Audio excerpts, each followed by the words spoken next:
C'est un engagement que j'avais pris à Belfort. EDF reprend dès aujourd'hui les activités nucléaires de General Electric, notamment la fabrication des turbines Arabelle. Un grand pas pour notre souveraineté énergétique. Une fierté française. Une souveraineté énergétique pas si souveraine. Et pour cause, les brevets et les exportations resteront sous contrôle de Washington. Alors mesdames et messieurs, bienvenue sur ma chaîne. C'est vendredi 7 juin. Donc aujourd'hui, ou en tout cas pour cette vidéo, nous allons voir pourquoi les Occidentaux s'y sont empressés d'éteindre le Châtelet. Parce qu'ici, ils vont révéler ce qui a été fait par Macron avant de devenir président et après être devenu président, pour que vous voyez les ambiguïtés de cette personne et que cette personne n'a jamais été pour les intérêts. Parce qu'avant de commencer sa campagne, devinez où est-ce qu'il était parti lever ses fonds. Aujourd'hui, ça vous semble lointain pour les Français, mais n'oubliez pas, avant de commencer sa campagne, Macron est parti à un lever de fonds aux États-Unis. Et regardez, vous faites la corrélation entre l'information qui va être délivrée maintenant et peut-être ce qui s'est passé. Soyez intelligents, tirez-en les conclusions que vous-même vous pouvez prendre.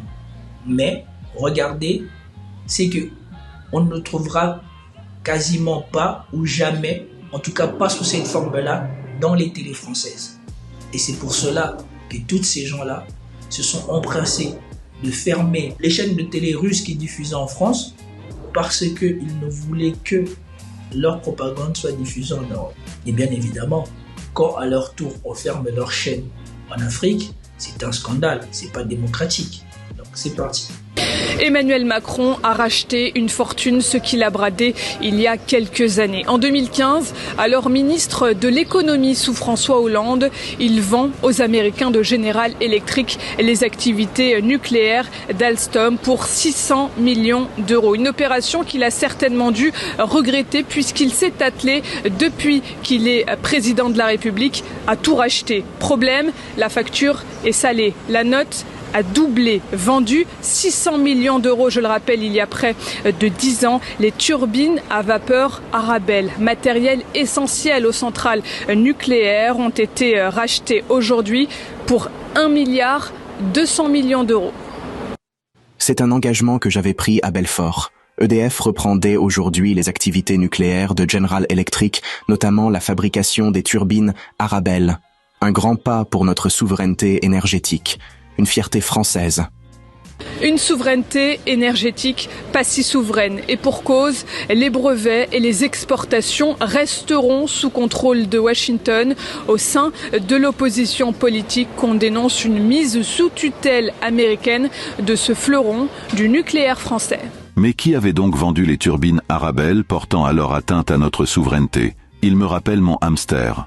On a perdu la propriété intellectuelle et nos exportations seront sous contrôle US. Enfin, après des mois de mobilisation, les turbines Arabelle reviennent sous pavillon français. Que de temps et d'emplois perdus. Il faut un grand plan de recrutement et de formation pour toute la filière nucléaire, pour relever le défi de la transition écologique. Des enjeux géopolitiques sont aussi entrés en compte dans cette transaction puisque Rosatom fait partie de la liste des clients et EDF, Électricité de France, désormais acquéreur de ces turbines, s'inquiétait de devoir se soumettre à des sanctions américaines l'empêchant de commercer avec le géant russe du nucléaire. Aucun problème, dit Emmanuel Macron, qui aura montré dans cette affaire un manque de lucidité flagrant. Emmanuel Macron, encore ministre de l'économie, a vendu les turbines nécessaires pour le nucléaire français aux Américains, 600 millions. D'accord? Après, dès qu'il devient président, il s'engage à racheter. Et c'est risible. Dès qu'il devient président, après être parti aux États-Unis, franchement, c'est pas bizarre. Le mec, il est parti aux États-Unis. Il a vendu les turbines, je crois. Et après, il est parti aux États-Unis.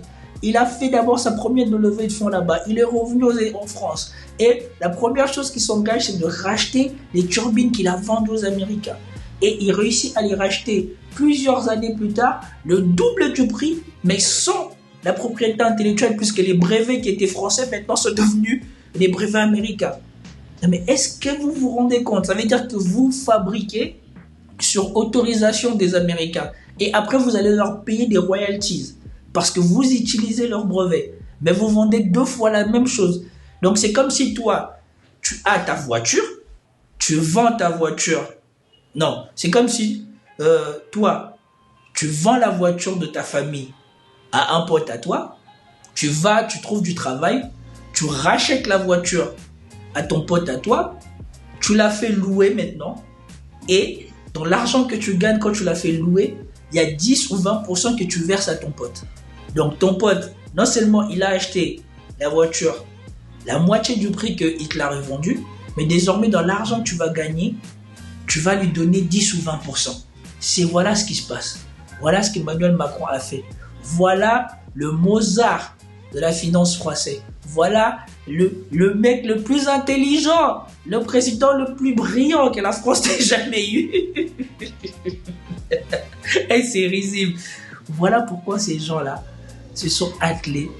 Et non, voilà comment on détruit la France. Parce que EDF n'avait pas de problème. EDF produisait l'électricité nucléaire le moins cher du monde, ou en tout cas de l'Europe. On a créé une concurrence fictive à EDF qui passe par le fait que EDF doit vendre son électricité au prix où elle le fabrique à des gens qui n'ont aucun matériel, aucune production, et ces gens-là vont le revendre au prix du marché.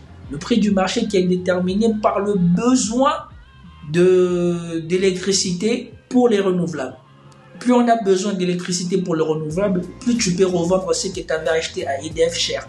Les bêtises comme les techniques, les machins et tout ça là, ils ne produisent pas d'électricité. Ils vous font payer 3 fois plus cher ce qu'ils achètent à 50 € à EDF. Voilà ce qu'ils ont fait. Et de l'autre côté, vous avez le Mozart de la France. Franchement, pour 600 millions, quelle économie tu fais en vendant un fleuron national 600 millions? Quand on sait que, rien que quand il est arrivé à la présidence, le fait de supprimer l'USF a coûté au moins plus d'1 milliard à la France chaque mois. Mais il était important pour lui en tant que ministre de l'économie de vendre un actif industriel pour la souveraineté nucléaire française aux Américains. Bien évidemment, vous voyez qu'il y a les partis d'opposition qui dénoncent le fait qu'aujourd'hui, il soit fier de vous dire que voilà, il a tenu sa promesse, il a racheté ce qu'il avait vendu. Il a détruit d'abord ce qu'il avait vendu parce que pendant qu'il a vendu, on a supprimé des emplois, on a mis des gens au chômage, on a reculé l'emploi, on a reculé le nucléaire en France. Et aujourd'hui, il le rachète 2 fois plus cher avec des royalties et il est content. Dans tout ça, le président d'Alstom a touché sa commission. Je ne sais pas comment ça se passe dans ce genre de deal, si quand lui-même il conclut le deal, il touche quelque chose ou pas. Et maintenant, dans le rachat, je ne sais pas qui encore va toucher des billes ou pas. Vous voyez, voilà ce qui se passe quand on fait la bêtise que la France a fait. Donner la présidence, non pas à un politicien, mais à un homme d'affaires mis là ou installé là par ses potes milliardaires. Il détruit votre pays. Il soumet votre pays à d'autres personnes. Pensez-vous que dans cette histoire, la France en soit sortie plus grande ou plus petite ou plus soumise? Parce que maintenant, les Américains, ils ont leur mot à dire sur comment vous allez utiliser leurs brevets, puisque les brevets ne vous appartiennent pas. Au moment de la vente, on aurait pu vendre la fabrication des turbines aux Américains et garder les brevets. Pourquoi Macron, s'il était si brillant que ça, n'a pas su faire ce que les Américains ont obtenu de lui 2 fois plus cher? Eux, ils ont acheté tout le package et ils lui revendent le package sans l'essentiel 2 fois plus cher et lui il rachète. Et avec ça, bien évidemment, c'est le meilleur président, c'est la volonté, c'est la France. Les conséquences des 2 mandats de Macron vont durer, je sais pas moi, tout le siècle ou la moitié du siècle pour être rattrapées. Tellement les choses qui auront été faites pendant ces 2 présidences vont marquer la France. Et voilà pourquoi il est important de pouvoir encore avoir accès à des choses comme Russia Today et d'autres chaînes d'information que c'est les chaînes françaises, parce que les chaînes de français sont tenues par les milliardaires. Les milliardaires sont ceux qui ont installé Macron en France. Donc Même quand Macron fait quelque chose de mal, on ne va pas autoriser une critique totale sur ce que fait Macron. On va autoriser une critique partielle parce qu'en donnant les informations de manière partielle, vous n'êtes pas capable d'avoir la vue d'ensemble et de voir que ce président-là, c'est un problème. En tout cas, j'espère que vous avez compris, j'espère que vous avez vu, vous avez eu la démonstration que c'est une catastrophe ce qui se passe dans ce pays et que le déclin de la France n'est pas dû qu'à une détestation des Français, n'est pas dû qu'à la résurgence de la Russie, n'est pas dû au fait que la Russie essaye de prendre la place de la France. C'est aussi dû à une grande, très grande incompétence du sommet de l'État et de l'appareil étatique. Parce que désormais, l'appareil étatique est aux mains de Macron et des siens. Et Macron et les siens ne font que cumuler les boulettes. Et ce, dans tous les domaines. Aussi bien lui-même, avant de devenir président, en étant devenu président, avec ses ministres, avec ses gardes du corps, avec sa première dame. Partout, il y a des boulettes. Si vous avez apprécié la vidéo, n'hésitez pas à liker, commenter, abonnez-vous, partagez et surtout, portez-vous bien. Peace out.